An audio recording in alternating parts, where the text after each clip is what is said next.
страшно за варненци. Кори Макинтош. Байран Сандърс. Тресна чадър на съперник. Станислав Говедаров. Викрено начало на ямболския тим. Там много здраво загърби Симеон Ценов. Кирил Оскоматов. Ценов, който не блести с Атила Сантош. Атлетизъм в действие. Искат сривове в играта си, защото това се случва.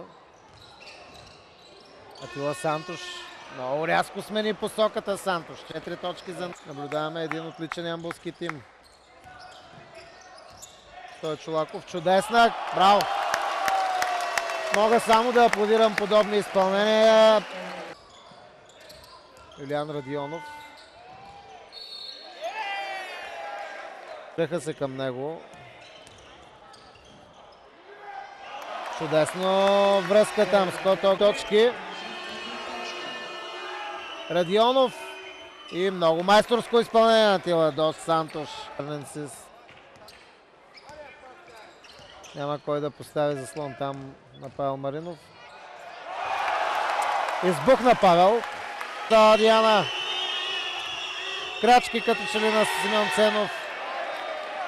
Голям хитрец и в отлична форма. 23 точки за Ценов.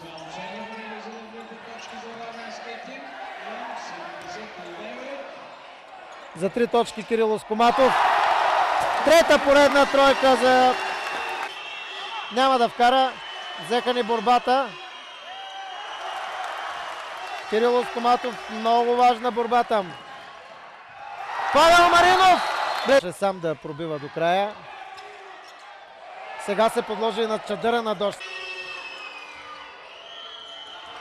Кирил Оскоматов открадна топката. Много добра изява на Кирил Оскоматов.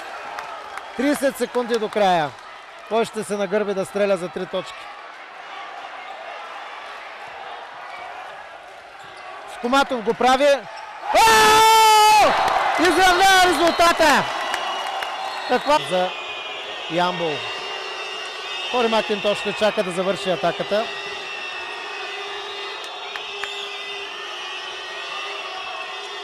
Трябва да го дублират там.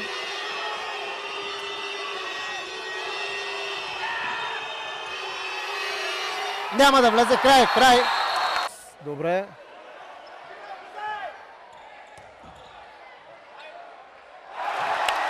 Решителни. Че варненци чакат сами да се бием, дано да не им се оправдаят очакванията. Невероятен скок! Коматов господства. Сега ще има забивка.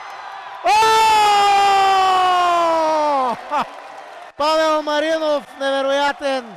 Победа за ямболския тим. 102 на 92.